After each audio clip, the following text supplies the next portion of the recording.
Alright, here in 5.8 we're learning about word problems, and this is the typical last thing to see in just about any chapter of a textbook. First you learn a topic, then you use the topic to do stuff. We've been learning how to use factoring to solve complicated equations, so the word problems we're going to see here are going to require us to use factoring to solve complicated equations. There are generally two categories of word problems. There are puzzle problems like this one that aren't realistic, that just have to do with abstract ideas. And then there are practical problems that require you to visualize things or understand something from the real world or have some common sense.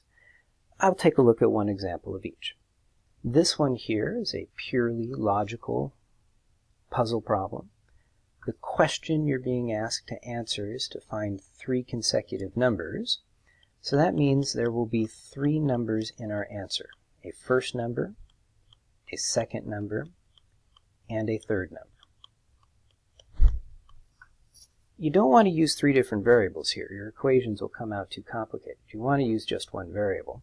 And the easiest way to do this is to call the first number x, and then since the next numbers have to be consecutive, they should increase by 1. Like the numbers 9, 10, 11. You'd have first number and then one more than that and then one more even than that. The next part of the problem is to translate the words into an equation. And the trick to this is don't try to do too much at once. Do just a little bit at a time. Like the first part says the product. Well, a product means you're going to multiply something times something. And it's the product of the first two numbers. Well, the first two numbers are x and x plus 1. The next word is the word is. Is means equals. That's a real easy thing and very useful because it helps us get an equation right away. 2 more than. Well, it means you're going to have something and you're going to add 2. 10 times something. Well, 10 times something. And 10 times what? 10 times the third number, which is x plus 2. So notice it's not you read the whole sentence, you write the whole equation. It's more you read a couple of words, you write another piece, a couple more words, another piece, and eventually you've built it up a little bit at a time. Now that we've got the equation written out, we shift over to doing just pure algebra.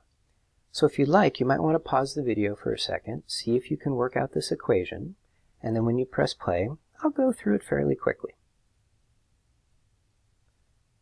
Alright, so I see some distribution here, distributing the x. Over here, I see some distribution with the 10. I also see collecting like terms over there with the 20 plus the 2. So that'll be 22. Recently, here in Chapter 5, the equations that we've been solving have required us to have everything equal to 0. So I'm going to force everything equal to 0 in this case by subtracting 10x from both sides and subtracting 22 from both sides. That will force this right-hand side to equal 0. On the left-hand side, I'm going to have x squared minus 9x minus 22. And if we think about the sorts of equations we've been doing in Chapter 5, now we have to factor. So again, if you need to, pause the video for a second, see if you can factor this, and then press play.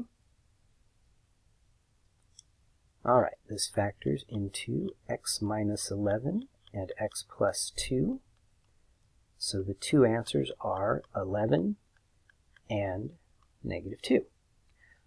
Now at this point, I got to warn you, there's a really big mistake that a lot of students make very naturally and for good reasons, but it's a major mistake, and that is you feel such a sense of finished at this point, that you feel like you're done with something, that you don't realize you haven't actually answered the question. The question was, find three consecutive numbers. 11 and negative 2 are not three consecutive numbers. They're just two numbers, and they're not consecutive. So what I suggest you do to make sure you actually answer the question is that every time you're doing a word problem, make sure you have a word answer. So say something like, the numbers are, and then finish the sentence out. So the numbers are 11 and negative 2. That's not an answer to the question. Remember, x was the first of three consecutive numbers. So if you say x is 11, the numbers are 11 and the next one and the next one. Three consecutive numbers where the first one is 11. 11, 12, 13. But the -2 also gives you a different group of three numbers that also works. So the numbers are 11, 12, and 13, or -2, -1, and 0. And with word problems here in Chapter 5, sometimes you can have more than one answer to a word problem. That happens. All right, next we're going to take a look at a more applied problem, something a little more realistic, not so much just a pure puzzle. And with these realistic problems, quite often what you have to do is know some extra information beyond just the algebra. And very commonly, a lot of it comes from geometry. And one key idea that we're going to make a lot of use of is this thing called the Pythagorean theorem. The most important part about the Pythagorean theorem is not memorizing the a squared plus b squared equals c squared part. Most people can memorize that pretty quickly. The problem is, even if you've got it memorized, a lot of people don't put the a's, b's, and c's in the right places. So the real trick is to make sure that the long side of the triangle, the part we call the hypotenuse, that gets plugged in by itself on this side of the equation, not with the other two parts on the other side. So the long side has to be alone on one side of the equation, and the two shorter sides can be together on the other side. So if you're going to use the Pythagorean theorem, don't just memorize it, make sure you know how to use it as well. We're going to use the Pythagorean theorem on this word problem here. We're talking about a rectangular table, so it's probably a good idea to start by drawing a rectangle. We're told then in the first sentence that the length is 2 feet more than twice the width. An important thing to notice about that is not the details, but look at the structure. It's telling you the length is some sort of modification of the width. That means the width is the starting point. You have to know the width first, so I'm going to call the width x, and then you use the width to determine the length. The length is 2 feet more than twice the width. 2 times the width, 2x, 2 feet more than that, plus 2. And then they also, in the next sentence, talk about the diagonal measure. So the diagonal, going across like that, is supposed to be 1 more than the length. Well, the length was 2x plus 2. It's going to be 1 more than that. It'll be 2x plus 3. So although the thing started out as a question about a rectangle, as soon as we drew in that diagonal, we created a right triangle,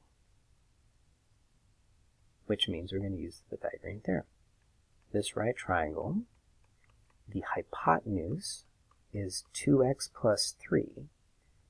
So when you plug into a squared plus b squared equals c squared, make sure the 2x plus 3 is plugged in for c. So it goes over there. And the two shorter sides go in for a and b. And it doesn't really matter which one's a and which one's b. It's symmetric either way. Just like our previous problem, once you have things written out as an equation, you sort of change gears in your mind, and you're just doing algebra now. You don't have to translate anything else. You don't have to understand any more geometry. You just do the algebra. So in this case, here's what the algebra... Well, hold on. You might want to pause the video. I'll pause for just a second and give you a chance to try working it yourself, and then you can follow along with me afterwards. All right, so this part's easy. X parentheses squared is x squared. But this part here, don't forget, you should be foiling this out. 2x plus 2 squared means 2x plus 2 times 2x plus 2. When you square that out, you get 4x squared plus 8x plus 4. And it's really common for people to forget about that middle term there. They just get the 4x squared at the front and the 4 at the end, and they don't have the whole thing written out.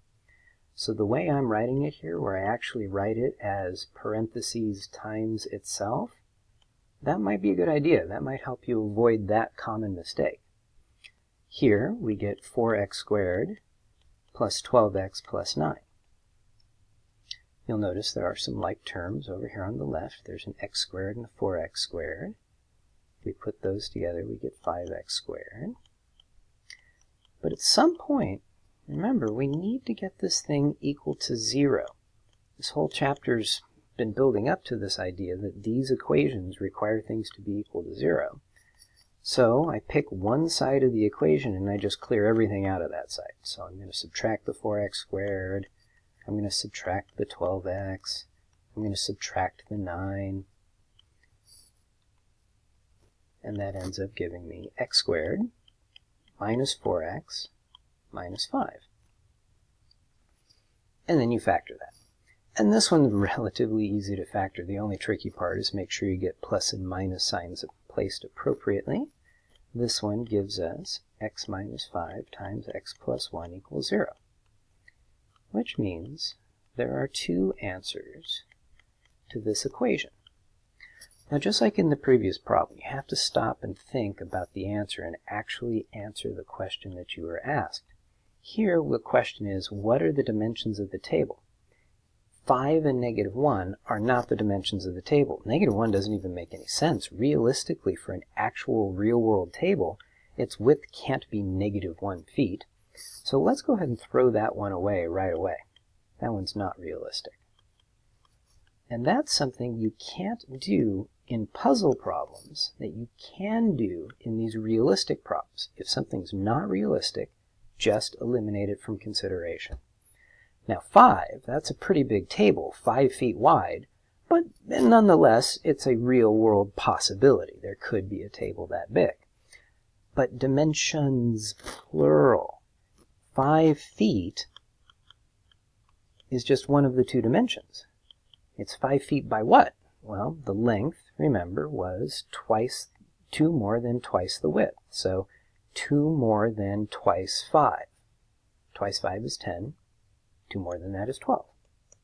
This is a really, really big table. This is like a table you would see where they were having some sort of a meeting of the board of directors for a company, or the military is having some sort of discussion. I would only see tables this big in a movie. My house couldn't hold a table this big. But it might be bigger than my house can hold, but I can imagine some table being that big. It is a realistic, possible answer. Of course, these two word problems are not all the word problems you're ever going to see, and that's kind of an additional challenge with word problems. There's a unlimited scope of possible situations, different wordings, and that's where you're going to have to practice. Put in a lot of time with word problems, because the more exposure you get, the better you'll get at them.